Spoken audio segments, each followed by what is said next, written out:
The advisors argued. None of them could agree which is the best way to make change happen.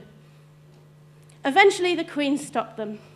"Okay," she said, "if you cannot agree, we will split the land in 3. Each of you will go to a third of the land, and you will use your way of getting change to happen. In 3 months' time, you'll come back. Where the most change has happened, that advisor will be promoted to be the top advisor in our country, and their change program will be implemented." Off the advisors went. The first advisor went to the south of the kingdom, and in her pocket she took an edict from the Queen. The edict was read in all the town halls and all the village greens, and everybody heard that the Queen wanted them to collaborate. People were really enthusiastic. The Queen was very popular. "Oh yes, let's all collaborate," they said. But after a while, no one really knew what the Queen meant, and they didn't really know how to collaborate, and things began to go a bit wrong. And one by one, things went back to normal, and no change happened. The second advisor went to the east of the kingdom. He immediately set up a training program, and he recruited lots and lots of people to come. People loved it. They loved the training program. They loved getting to try out new things and develop new skills. And they all got excited about the Queen's prize for the best collaborator. But after a while, people couldn't really work out what they were collaborating for, and what was the point of it. And one by one, they went back to business as usual, and no change happened. The third advisor went to the north of the kingdom and set up a huge consultation exercise. From the greatest to the least in the kingdom, they all came. And it was brilliant. You wouldn't believe the creativity of the people in that land. It was amazing. And they came up with great ideas. But nothing happened to the great ideas. And after a while, people said, "Well, I've told you already what I think about how to make change happen in our land, and nothing has changed." And one by one, people went back to business as usual, and no change happened. 3 months elapsed, and the 3 advisors were called back to the palace. They didn't hurry. They stood in front of the Queen, and they looked at their feet, not so quick to speak now. "Well," said the Queen, which way is best? Which way is best to make the change happen?" Eventually, the first advisor said, "I'm sorry, Queen. I thought if you said it, it would be so. But it wasn't." The second advisor said, "Oh, me too. No change has happened where I have been either. The training programs were quite good and people liked them, but nothing changed." And the third advisor said, "Oh, thank goodness. That's what happened to me too. The consultation program, I mean, Your Majesty, your subjects are creative. They're brilliant. They had millions of brilliant ideas. And actually, nothing changed." As 3 advisors all looked at the floor and felt very sad. They thought that maybe their jobs were going to be terminated. A long silence. They looked up, and the Queen was smiling. "I've got a grand idea," she said. "Why don't we try all 3 at once?" And so it came to pass. The Queen decided to run a massive consultation. She involved all the subjects, and they came up with a mission statement for their land. The mission statement was read out in all of the cities and all of the villages, and of course everybody loved it because they helped write it. And then they set in a training program to make the changes happen that everybody desired to see. And every year they reviewed things, and the Queen was very happy. One morning the Queen woke up, flung open the doors of her bedroom, walked out onto the balcony. She saw people having great fun, coming up with new ideas, new ways of working, and making their land really great. And do you know what she said? She said, "I am content."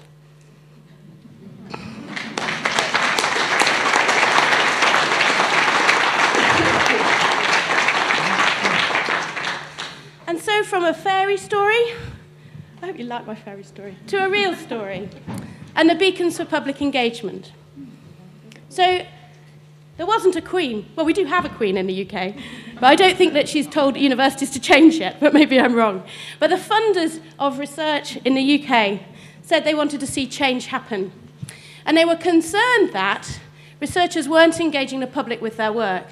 So they came up with a big pot of money, and they said, let's try and see if we can inspire change within higher education institutions in the UK. And they put it out to tender, and 6 beacons were appointed. And the beacons had a 4-year mission to change the culture in the beacon institutions so that they were more supportive of engagement. And 6 beacons were set up, one based in Edinburgh, a consortium of universities, one Beacon North East, a partnership between Durham University and Newcastle, the Manchester Beacon, a partnership between 3 universities, Manchester Metropolitan University, Salford University, and Manchester University, one based in Norwich, Q East, the Welsh Beacon, which was seeking to support all universities across Wales, but was based in Cardiff and was a partnership between Cardiff and Glamorgan, and UCL in London. And those beacons were set this mission to try and work out how change could happen. And we were set up, we also won a tender to do this work, and we're a partnership between the University of Bristol and the University of West of England. And it was our job, I still think this is quite funny, it was our job to change all the other universities. So the beacons had money to change themselves, we were going to learn from them, we were going to share their learning, and then everyone was going to change. And the measure of our success was that in 4 years' time, the whole of the sector would be embracing public engagement. And it's so sweet, because like when I first joined, I actually thought that was possible. I hadn't met universities then.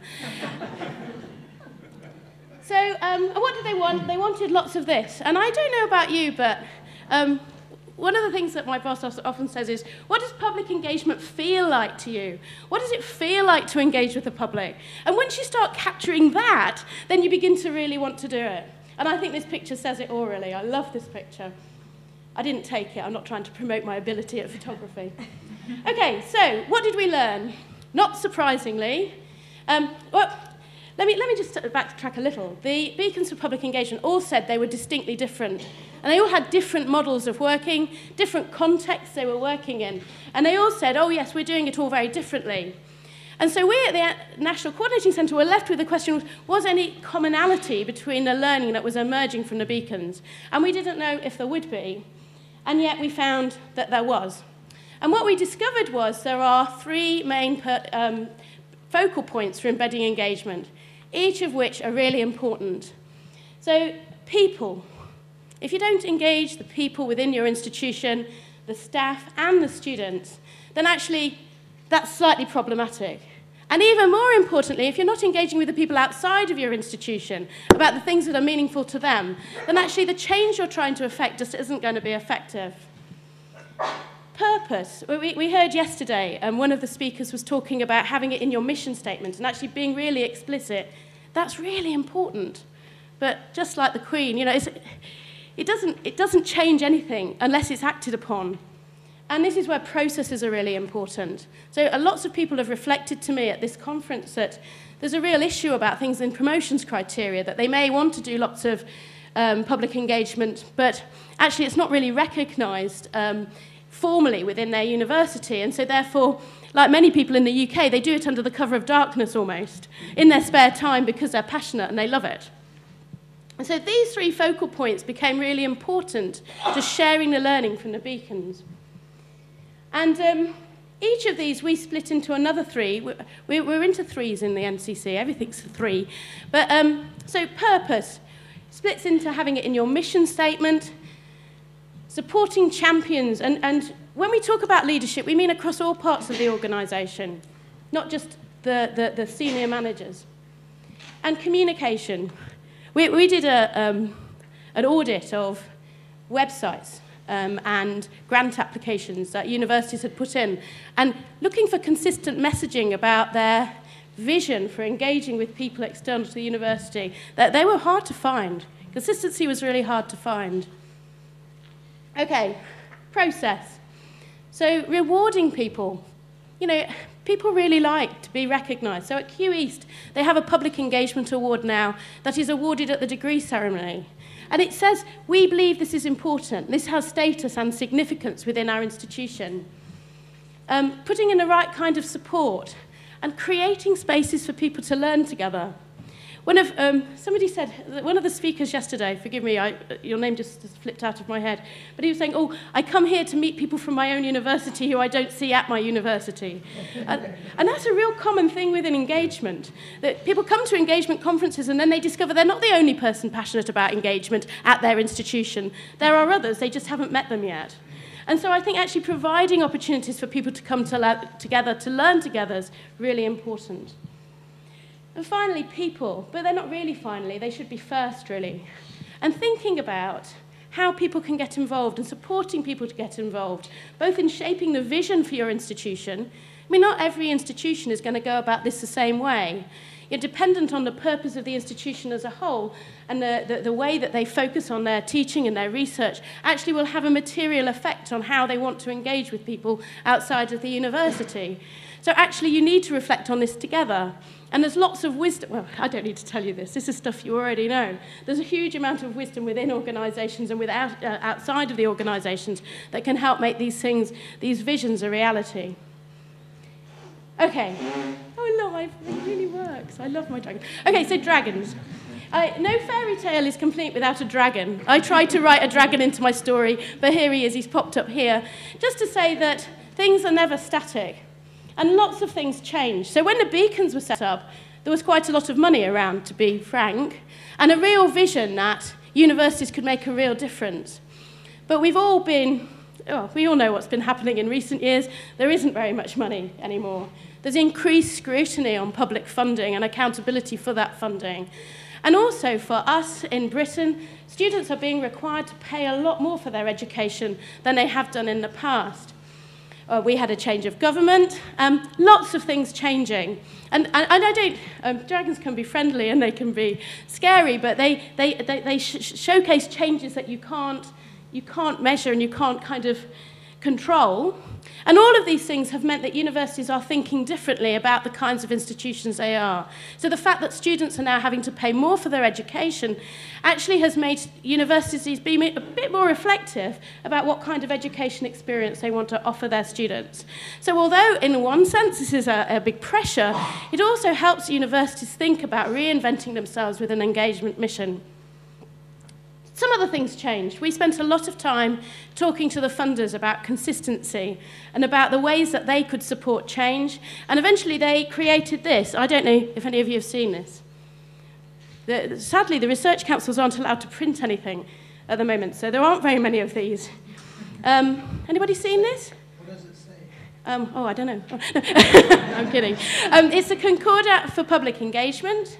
This is from all the people who fund research in the UK, and it is an unambiguous statement about what they expect from the researchers that they fund, from the institutions that they fund, and it basically asks people to take into account the things I've just been talking about, to put in structures of support to enable and celebrate and recognise the value of engagement to an effective research organisation. So this is really, really helpful because HEIs are really excited when funders are really clear.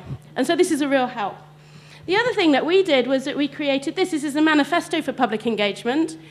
Over 50 UK institutions have now signed this. Like many things, we worry that people sign it and put it in a drawer. This is actually a commitment to change. And what we're asking people is to reflect on how supportive of engagement is their institution, and how supportive of engagement would their institution like to be. So you look at what your own engagement footprint is and you say, how might that change? And the manifesto, we hope, really explains to people the importance of engagement to a healthy HE system in the UK. And to support that, we created this tool. So my story was all about this tool. This is the EDGE tool. I still remember, I used to work at the BBC, and the name is so important, isn't it? Names are important, because if you can call something by a name that means something, then people want to get involved. And I still remember we ran a massive consultation over the EDGE tool. And one of our colleagues, I think it was Stephen Hill from Gloucester, said, oh, why don't you call it the EDGE tool? Because then each of your words can begin with the word edge, and you can give your institution the edge. And I was like, yeah, that sounds good. That's what it became. And so we have, this is the 9 things I described. So the people, process, and purpose, and the privacy, things that sit underneath them, and then descriptions of what you're like if you're in an embryonic state in that area, or what you're like if you're in an embedding state. So that, and it doesn't look much, it looks like a bus map, I always think. But what's great about this is not that it's not the magic bullet, it doesn't solve all your problems, but what it does is open up conversation. So actually, if you can sit down with staff and students in your organisation and say, where do you think we are? Where do we think we are? Where does your Vice-Chancellor think you are? Typically, your senior managers will think you're here, and your staff will probably think you're over here somewhere. Well, that's a great opening for conversation, isn't it? And we all need tools to help open that conversation, because sometimes it's really difficult to explain what's not quite right about the support an institution is giving to engagement. Okay, am I near my time? I promised I'd be really quick. I'm such a liar. Okay, so one last blast of fire from my dragon. So if we get it right, if institutions do change, what happens? And this is just some of the pictures that I love of engagement in practice.